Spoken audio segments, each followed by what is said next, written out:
In 1960, John Wayne made the biggest gamble of his career. He spent everything on one movie: his house, his fortune, his future. All he needed was loyalty from his closest friend. But that friend said no. Wayne never got over it. The rejection wasn't just professional. It was a knife in the back from someone he loved like a brother. From that day forward, Wayne's hatred burned like fire. He would speak this man's name with venom for the rest of his life. The betrayal that destroyed John Wayne started with a simple phone call that changed everything. John Wayne's life began far from the dusty trails of the Wild West. He was born as Marion Robert Morrison on May 26, 1907, in Winterset, Iowa. His father, Clyde Morrison, worked as a pharmacist, and his mother, Mary Alberta Brown, was a determined woman who taught her son resilience. The family wasn't rich. They lived a modest life, struggling with money and health problems. These early hardships shaped the grit that would later define the man known as the Duke. It's almost hard to believe that America's most famous cowboy was once a small-town pharmacist's son, living quietly in rural Iowa. In 1913, the Morrisons moved to Glendale, California. It wasn't fame they were chasing. Clyde's health was failing, and doctors recommended a drier climate. They tried to make a living on a ranch in the Mojave Desert, but the land was harsh. Crops wouldn't grow, and the family's savings disappeared. The ranch dream collapsed. Forced to start over, they returned to Glendale, humbled but not beaten. These tough years taught young Marion the value of hard work and never giving up. It was in Glendale that Marion earned the nickname that would stick for life. He walked everywhere with his Airedale Terrier, Duke. The local firemen started calling them Big Duke and Little Duke. Marion liked the name Duke better than his own, and it followed him all the way to Hollywood stardom. What began as a nickname inspired by his dog became part of his legend. At Glendale High School, Marion shone both in class and on the football field. His dream was to serve his country, so he applied to the U.S. Naval Academy. He barely missed out. Instead, he won a football scholarship to the University of Southern California. There, he played alongside future NFL greats and built a reputation for discipline and strength. But fate had a surprise. A body surfing accident wrecked his shoulder. The injury cost him his scholarship and his dream of finishing college. Broke and looking for work, he took a job at Fox Studios as a prop man, earning $35 a week. That twist of fate put him on the path to Hollywood. A connection through his football coach led him to his first job in the movies. Tom Mix, a silent film cowboy, helped him land a summer gig at Fox. It was there that Marion met director John Ford, who saw potential in the tall, athletic young man. Bit parts followed, and slowly, Marion learned the ropes. His earliest credited film role came in 1929, under the name Duke Morrison. Bit by bit, he was finding his place in the movie world. The name John Wayne was chosen without him even being in the room. In 1930, director Raoul Walsh gave him the lead in The Big Trail, a massive production about the Oregon Trail. They needed a new name for him, and after some debate, settled on John Wayne. The Big Trail cost more than $2 million, employed 20,000 extras, 700 animals, 293 main actors, and traveled over 4,300 miles across 7 states. But the film flopped. The Great Depression kept theaters from upgrading their equipment for the new widescreen format. The failure nearly ended his career before it began. For nearly 10 years, John Wayne slogged through over 70 low-budget westerns. The work was fast, cheap, and exhausting. He played the same kind of character over and over, even trying his hand as a singing cowboy. It was far from glamorous, but these films taught him how to handle a camera, connect with audiences, and toughen up for what was coming next. Columbia Pictures added insult to injury. When studio boss Harry Cohn found out Wayne was dating one of his actresses, he humiliated him. Wayne was forced to play dead bodies and traitors in small, embarrassing roles. He never forgot it. Even after becoming a star, he refused to work for Columbia again. Then came the break that changed everything. In 1939, John Ford fought to cast Wayne as the Ringo Kid in Stagecoach. Studios thought Wayne was a washed-up B-movie actor. Ford didn't care. Stagecoach was released on March 3, 1939, and ran 96 minutes. It was a hit. The film made Wayne a star, and reshaped the Western forever. John Wayne's image as America's greatest war hero was built in movies, but the truth behind that image was much more complicated. When the U.S. entered World War II in December 1941, Wayne was already 34 years old. He was married and had 4 children. This got him a 3A draft deferment because his family depended on him. That meant he didn't have to serve, but people still talked. Other stars like Clark Gable and Jimmy Stewart didn't hesitate. Stewart was first rejected for being too skinny, but he gained weight so he could join the Army Air Forces. He flew 20 combat missions and became a brigadier general. Gable fought as an aerial gunner over Europe. Wayne stayed in Hollywood. His studio, Republic Pictures, wanted him out of uniform. They didn't want to lose their star. Some said Wayne asked them to help. Others believed he felt guilty for staying behind. At one point, the government switched his draft status to 1A, which meant he was fit to serve. But with Hollywood's help, he got a 2A deferment instead, claiming he was making films for the war effort. This haunted him for the rest of his life. People called him a draft dodger. His widow later said his extreme patriotism later on was his way of making up for not fighting when others did. From 1948 to 1950, Wayne starred in John Ford's famous Cavalry Trilogy. It started with Fort Apache in 1948. In it, Wayne played Captain Kirby York, a soldier who wanted peace with Native Americans. This was rare for Western films at the time. It was one of the first to show Native Americans in a positive light. Then came She Wore a Yellow Ribbon in 1949. Wayne played Captain Nathan Cutting Brittles, an aging soldier facing retirement. This was Wayne's favorite role. The film's colorful shots won an Academy Award.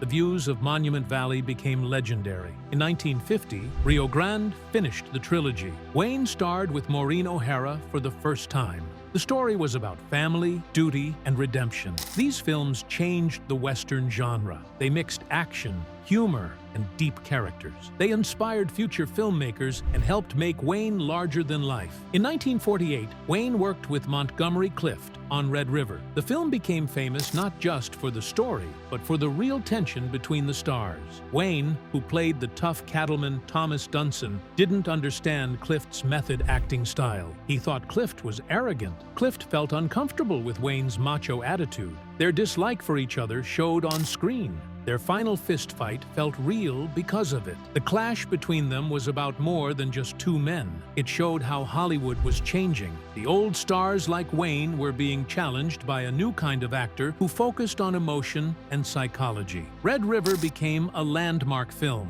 not only for its action, but for marking this shift in cinema. Wayne's critics often said he wasn't a real actor, just a tough guy with screen presence. But in 1949, Sands of Iwo Jima changed that. He played Sergeant John Stryker, a strict Marine drill instructor. Stryker was hard on his men, but deep down, he cared. Wayne showed both strength and vulnerability in this role. People were surprised by how good he was.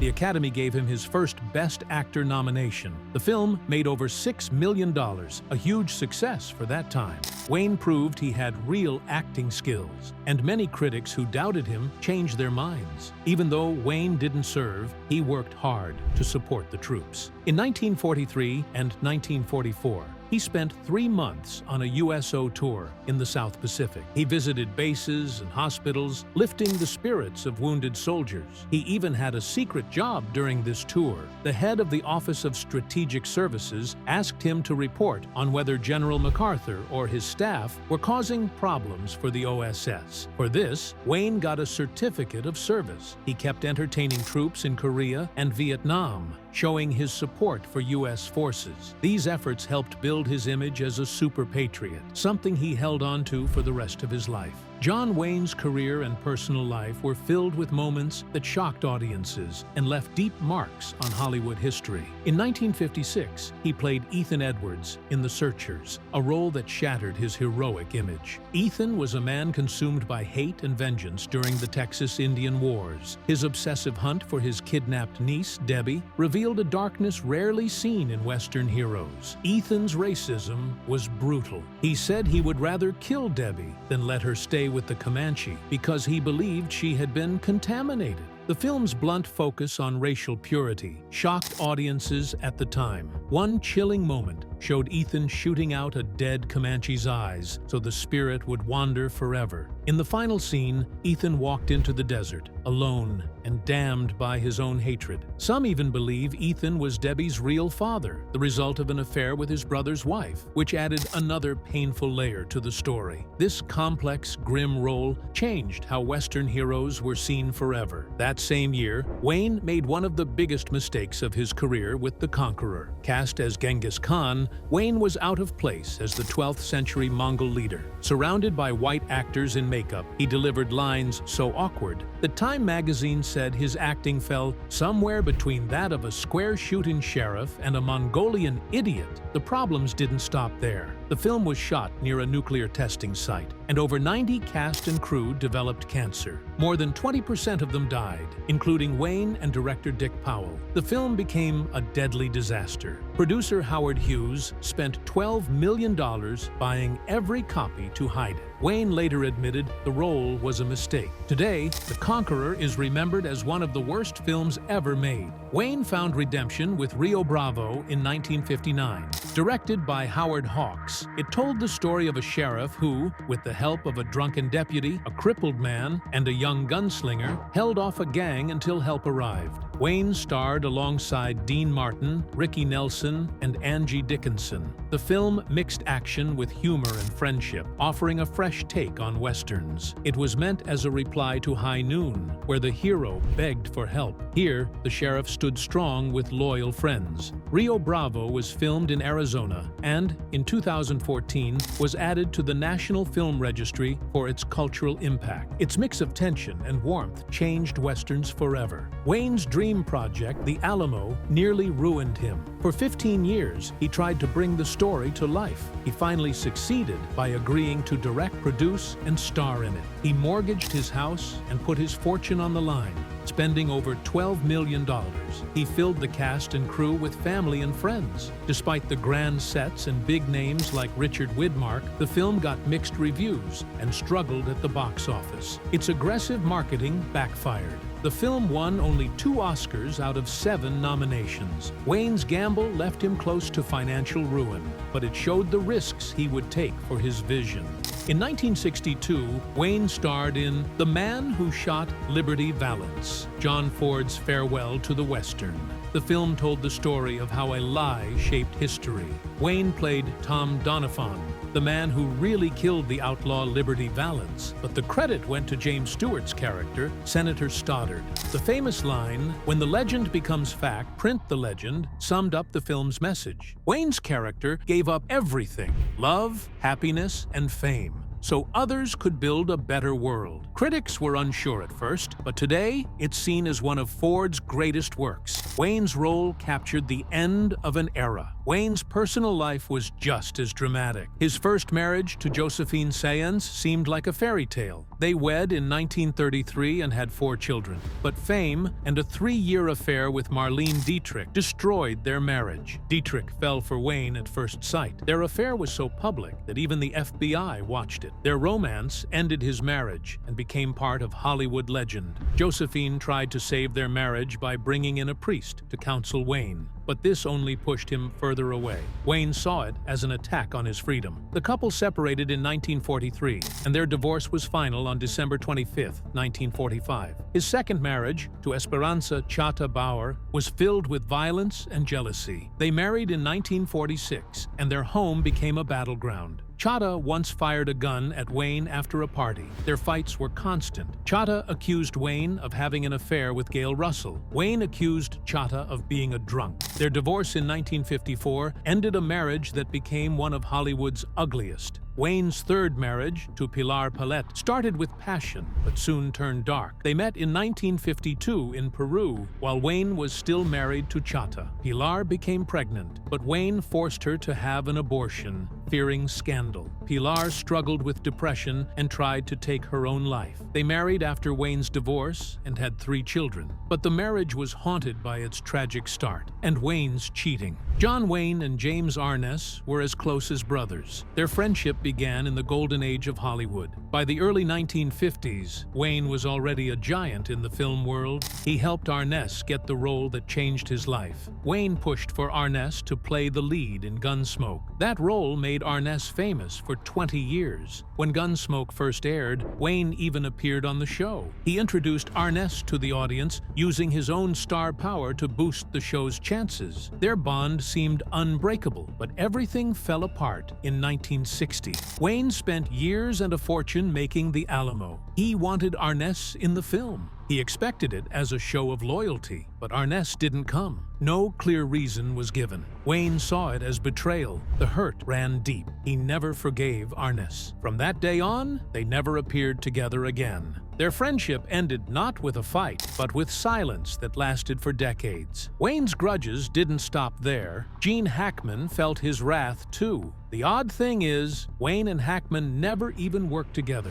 Wayne, born in 1907, was old school. Hackman, who rose to fame in the 1960s and 1970s, brought a new kind of acting. Wayne hated it. He called Hackman the worst actor in town and awful. He didn't just say it once. He said it over and over in front of others. His daughter, Asa, said her father tore apart Hackman's performances whenever he saw them. The strangest part? Wayne never explained why. Hackman won 2 Oscars and became known as one of the greatest actors of his time. But Wayne couldn't see it. To him, Hackman was a symbol of everything he disliked about the new Hollywood. Clark Gable also landed on Wayne's bad side. Gable clashed with director John Ford during Mogambo in 1953. Ford, famous for being rough on actors, made life hard for Gable and Ava Gardner. Gable walked off the set more than once. Wayne, who made over 20 films with Ford, took Ford's side. To Wayne, loyalty meant everything. He called Gable extremely handsome in person, but said, "Do you know why Gable's an actor? It's the only thing he's smart enough to do." He said things like that often. Wayne's words weren't just insults, they were a warning. Cross his friends, and you crossed him. Wayne's feud with Frank Sinatra was even bigger. Their politics couldn't have been more different. Wayne was a firm conservative. Sinatra supported civil rights and was close to President John F. Kennedy. When Sinatra hired a blacklisted writer, Wayne attacked him and even questioned Kennedy's choices. Their clash wasn't just about politics. In Las Vegas, Sinatra's loud parties kept Wayne awake. One night, Wayne had enough. He stormed into Sinatra's suite and slapped the bodyguard who stood in his way. The feud nearly turned violent more than once, but time softened things. In Wayne's later years, Sinatra visited him during his final illness. The old enemies found respect for each other in the end, but the battles they fought became part of Hollywood legend. Then there was Harry Cohn. In 1931, Wayne worked for Columbia Pictures. Cohn, known for his harsh ways, humiliated Wayne over a rumored romance. He said, "When you're at this studio, you keep your pants buttoned." Wayne couldn't believe it. Things got worse. Cohn gave him lousy roles like playing a corpse or a traitor. After Maker of Men, Cohn ended Wayne's contract. Wayne's career almost ended there, but he never forgot. When Cohn offered him the lead in The Gunfighter in 1950, Wayne refused. Gregory Peck took the part instead. In 1969, Wayne still spoke of Cohn with hate. He said he'd rather quit than work for him again. In the end, Wayne became a legend. Cohn's power faded. John Wayne's power in Hollywood wasn't just about the movies he made. Behind the scenes, he played a dangerous role that changed lives forever. In the late 1940s and 1950s, he helped destroy the careers of people he saw as a threat. He didn't just talk about rooting out suspected communists. He took action. As a member of the Motion Picture Alliance for the Preservation of American Ideals, he proudly supported the House Un-American Activities Committee. In 1952, he starred in Big Jim McLean, a film that made heroes out of those hunting communists. He boasted about forcing screenwriter Carl Foreman out of the country. In 1971, he said he never regretted it. Carl wasn't the only victim. Directors like Sam Wanamaker and writers like Dalton Trumbo lost years of work because of Wayne's efforts. People feared him. He wasn't just a star, he was a force that crushed careers. In May 1971, Wayne showed the world what he really thought. His Playboy interview shocked America. He didn't hold back. He said, "I believe in white supremacy until the blacks are educated to a point of responsibility." He didn't want black Americans in positions of power. He claimed, "We can't all of a sudden get down on our knees and turn everything over to the leadership of the blacks." That wasn't all. When asked about certain films, he called Midnight Cowboy a story about two fike. Even in the early 70s, people were stunned. The civil rights movement was fresh. The Stonewall riots had shaken the country. The backlash was swift. People called for buildings and schools with his name to be renamed. Decades later, the interview still fuels outrage whenever it resurfaces online. Wayne's views weren't just public. In private, he was just as extreme. In 1971, he wrote a letter to President Nixon. He begged Nixon not to go to China. In that letter, he called Henry Kissinger that Jew. Kissinger. He even sent hate material along with it. This wasn't a casual insult. It showed how deep his anger ran. Wayne's letter exposed a side of him that most people never saw. He wasn't just a loud conservative. He was willing to use ugly, hateful language to get his way. 2 years later, Wayne nearly caused chaos on live TV. In 1973, at the Oscars, Marlon Brando refused his Best Actor award for The Godfather. He sent Native American activist Sachin Littlefeather to speak for him. She stood on stage and spoke about the poor treatment of Native Americans. The crowd booed and jeered. Backstage, Wayne lost control. He tried to storm the stage. According to reports, it took 6 security guards to hold him back. He was 65 at the time, but his rage was clear. The Academy later apologized to Littlefeather, calling what she endured abuse. That night remains one of the Oscars' most violent moments. But Wayne wasn't just known for his fury and his politics. In 1970, he finally won an Oscar. After over 150 films, the Academy gave him Best Actor for True Grit. He had been overlooked for decades, even though he starred in classics like Stagecoach, Red River, and The Searchers.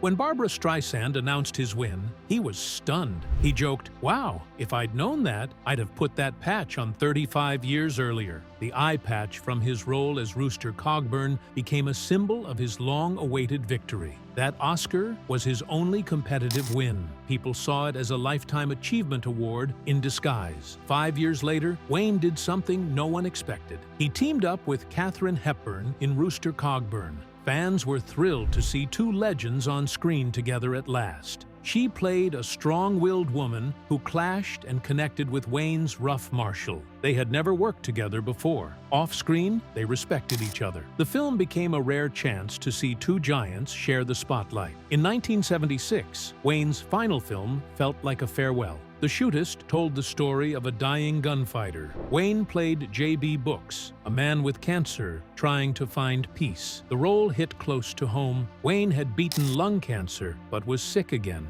3 years after the film, he died of stomach cancer. He had chosen his cast carefully, including Lauren Bacall and James Stewart. He even shaped the script to protect his image. He refused to let his character shoot anyone in the back. In the end, the film became his goodbye. John Wayne was seen by many as the ultimate American cowboy, but his toughest battle didn't happen in a film. It happened in a hospital. In 1964, he fought lung cancer. Doctors removed his entire left lung and 2 ribs. He didn't hide it. He spoke openly about cancer. He called it the Big C and tried to break the stigma. For a while, it seemed like he had beaten it. But in January 1979, he went in for what should have been a simple gallbladder surgery. That's when doctors found cancer in his stomach. They removed his whole stomach to save him. At first, the doctors said his chances looked good, but the cancer had already spread. In May 1979, he was back in the hospital. This time, it was for the final round of his fight. On June 11, 1979, he died at 72. The news left the nation in shock. The man who survived gunfights on screen and cancer once before had lost to the disease he had faced so bravely.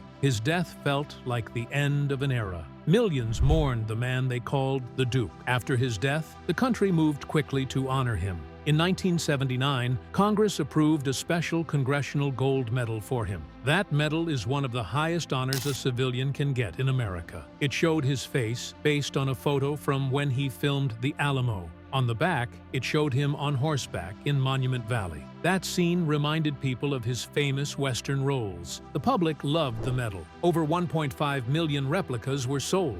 A 3-inch bronze copy cost $830. A smaller one cost $1.20. On March 6, 1980, his family received the gold medal. That same year, President Jimmy Carter gave him the Presidential Medal of Freedom. These awards made it clear how much the nation valued him. Some critics argued over whether he truly deserved these honors, but the medals showed the deep gratitude people felt. His fight against cancer didn't stop with his death. In 1985, his family started the John Wayne Cancer Foundation. Later, they helped set up the John Wayne Cancer Institute at St. John's Health Center in Santa Monica. The foundation's goal was simple. It wanted to bring courage, strength, and grit to the battle against cancer. It funded research, education, and programs to raise awareness. The institute became a leader in cancer research. It worked on immunotherapy drugs and new surgery methods. One of its programs, called Block the Blaze, teaches young people how to protect themselves from skin cancer. The Wayne family stays active in this mission. They help the foundation keep fighting. Thanks to these efforts, John Wayne's name is tied not only to film heroics, but also to real progress in the fight against cancer. Millions of lives have been touched by this work, but not all parts of his legacy brought pride. In 2019, something from his past stirred up anger online. Parts of an old interview from 1971 came back into the spotlight. In that interview, he had made openly racist and homophobic remarks. He had said, "I believe in white supremacy until the blacks are educated to a point of responsibility." He had also used slurs when talking about films like Midnight Cowboy. The interview spread fast on social media. Thousands reacted. Many called for his name to be removed from public places. Some said it was time to cancel him. His family spoke out. They asked people to remember him as a caring family man and a person who helped others. They warned against judging someone only by words from long ago.